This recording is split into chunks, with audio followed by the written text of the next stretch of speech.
Salam pemirsa, berjumpa lagi bersama saya dalam pembahasan buku Yesus Nama di Atas Segala Nama. Buku ini dituliskan oleh Nyonya Ellen G. White. Buku ini menyuguhkan kepada kita Yesus adalah Alfa dan Omega, pencipta langit dan bumi, pemberi setiap pemberian yang baik dan sempurna, dan pemikul beban besar kita. Kepada orang-orang yang bimbang di antara kita, dia menulis tentang seseorang yang merupakan pusat daya tarik yang agung. Kepada mereka yang hancur oleh dosa, dia menawarkan juru selamat yang sempurna, perantara yang agung, perantara yang maha kuasa, dan kapten keselamatan kita. Inilah suatu pengharapan bagi masing-masing kita. Bila mana kita mempunyai beban yang besar dalam kehidupan kita, bila mana kita khawatir, kita bimbang, kita ragu, baiklah kita datang di bawah kaki salib Tuhan, menyerahkan akan kehidupan kita kepadanya. Dan biarlah rencana-rencana indah Tuhan itu akan menjadi bagian masing-masing kita. Pada saat ini kita akan masuk ke dalam judulnya, Sumber Segala Kekuatan. Ayatnya terdapat di dalam 1 Korintus 15 ayat 21 dan 22. Sebab sama seperti maut datang karena satu orang manusia, demikian juga kebangkitan orang mati datang karena satu orang manusia. Karena sama seperti semua orang mati dalam persekutuan dengan Adam, demikian pula semua orang akan dihidupkan kembali dalam persekutuan dengan Kristus. Amin. Ya, jadi suatu ayat yang luar biasa. Bagaimana mengingatkan kembali kita, ya, bahwa kejatuhan manusia yaitu Adam, masih ada seorang penolong kita. Suatu pengharapan bagi kita yaitu Kristus Yesus yang selalu ada untuk kita. Bila mana kita merasakan kebimbangan, kita merasakan keraguan, kita merasakan duka cita atau kesedihan, disitulah dia akan hadir untuk selalu menemani kita. Sementara hidup kekal adalah warisan orang benar, kematian adalah bagian orang fasik. Jiwa yang berbuat dosa itu akan mati dalam kematian yang kekal, kematian yang akan berlangsung selama-lamanya, yang darinya tidak ada harapan akan kebangkitan, dan kemudian murka Tuhan akan diredakan. Merupakan keheranan bagi saya bahwa setan dapat berhasil dengan sangat baik dalam membuat orang-orang mempercayai bahwa firman Tuhan, jiwa yang berbuat dosa itu akan mati. Diartikan bahwa jika yang berbuat dosa tidak akan mati, tetapi hidup selamanya dalam kesengsaraan.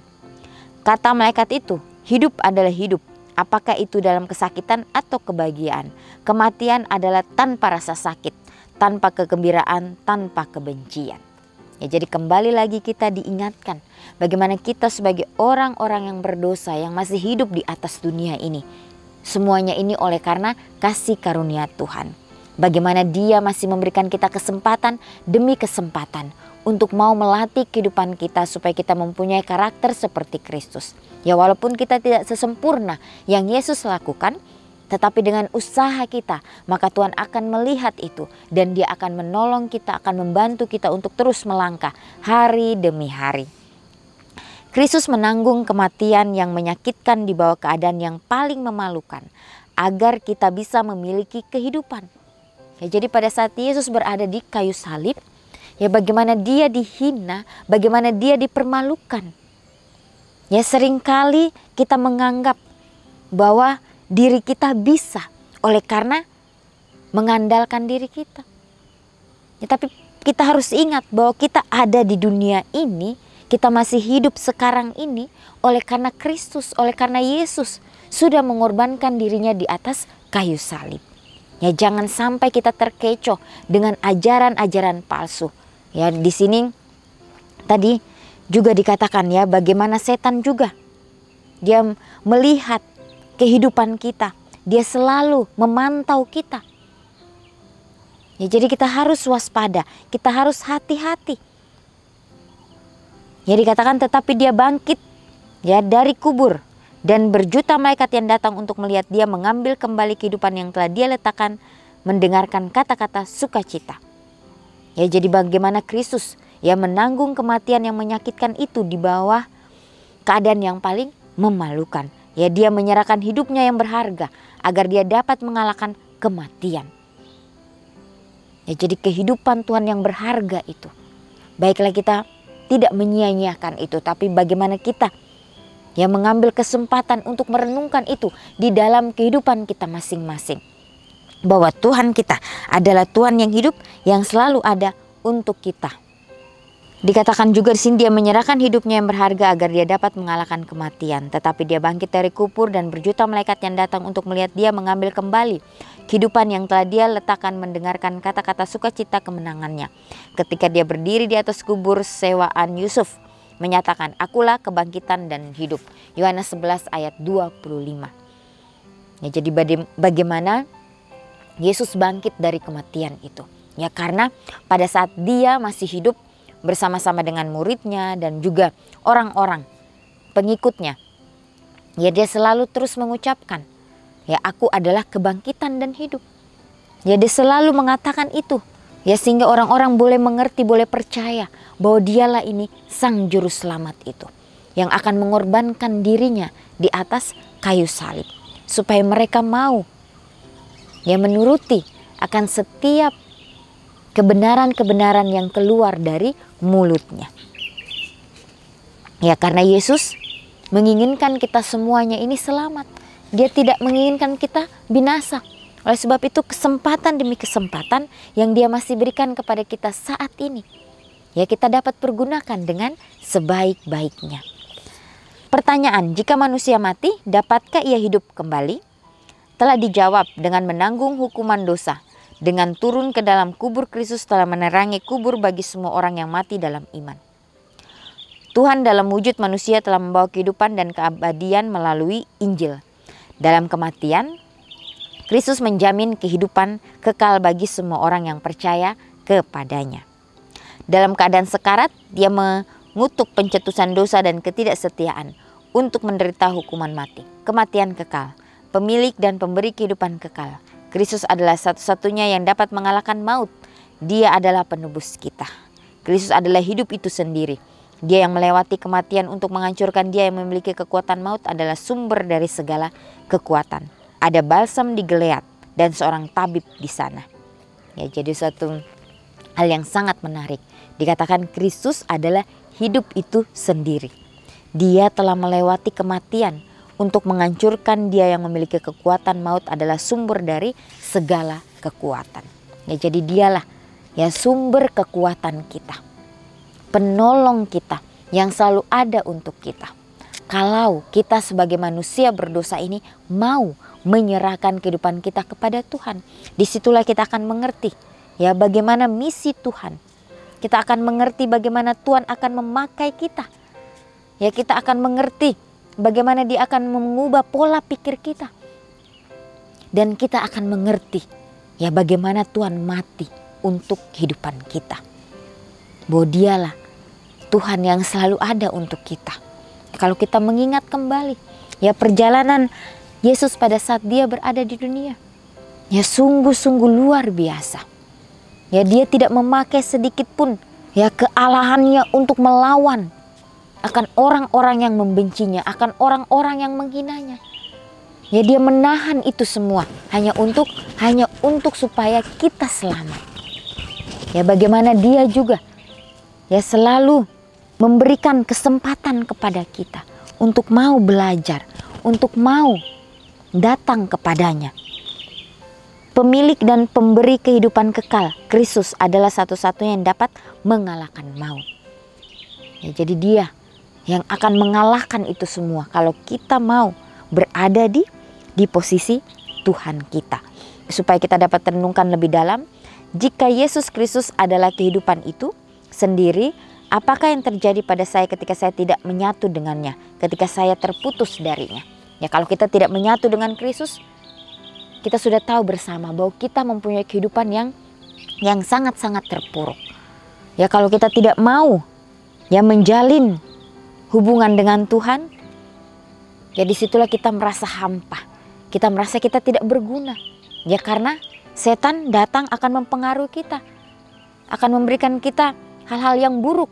Ya, sehingga kita menjauh daripada Kristus. Ya, biarlah hari ini dan seterusnya kita boleh terus menyerahkan kehidupan kita hanya kepada Tuhan saja.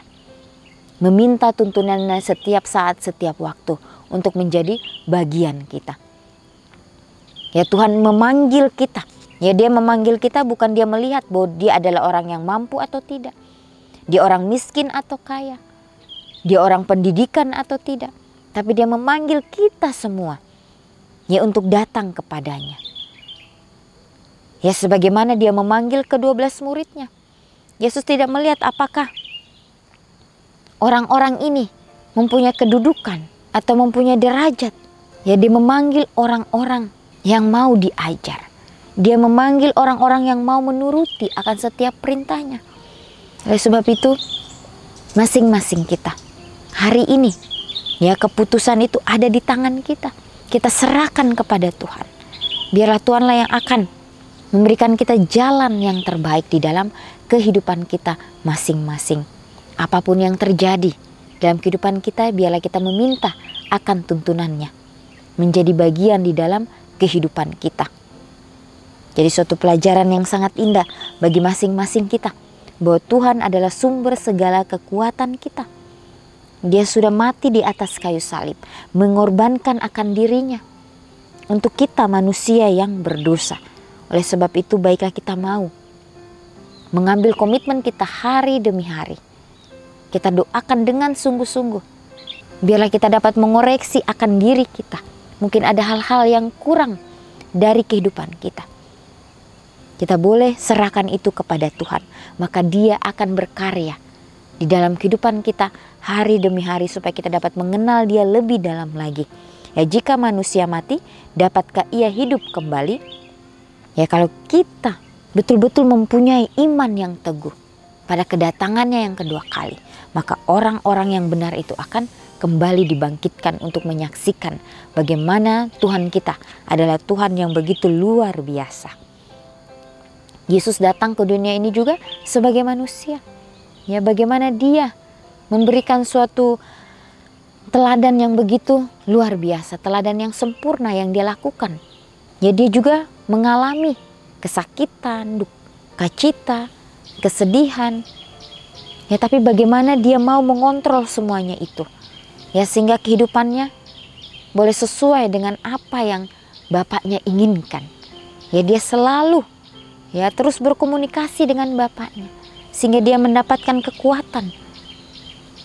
Ya sehingga Dia tidak terpengaruh oleh berbagai hal-hal yang dapat menjatuhkannya. Ya karena Dia tahu Dia datang ke dunia ini untuk menjadi teladan. Ya sehingga Dia melakukan yang terbaik. Baiklah kita sebagai umat-umat Tuhan yang hidup di akhir daripada dunia ini. Ya jangan sampai kita terbuai oleh berbagai-bagai harta duniawi. Karena itu sifatnya hanya sementara. Baiklah kita datang kepada Tuhan, menyerahkan kehidupan kita hanya kepadanya. Ya baiklah nasihat firman Tuhan ini biar dapat menguatkan kita, memberikan kita suatu pengalaman yang baru untuk terus mau berjalan bersama-sama dengan Kristus. Ya pemirsa, inilah nasihat firman Tuhan. Biarlah hari demi hari kita mau datang kepada Kristus, di bawah kaki salibnya, menyerahkan kehidupan kita hanya kepada Tuhan saja. Ya sehingga Dia akan memberikan kita kekuatan, memberikan kita kesanggupan untuk terus menjalankan kehidupan kita hari demi hari. Ya inilah nasihat firman Tuhan pada saat ini. Ya biarlah kita mau ya diajar oleh Tuhan kita untuk menerima akan pengajaran-pengajaran yang Dia sudah berikan. Sehingga kita dapat doakan itu dengan sungguh-sungguh dan kita dapat mempraktekkan di dalam kehidupan kita masing-masing. Inilah nasihat firman Tuhan pada saat ini. Kita akan berjumpa lagi di kesempatan yang berikutnya dan Tuhan memberkati.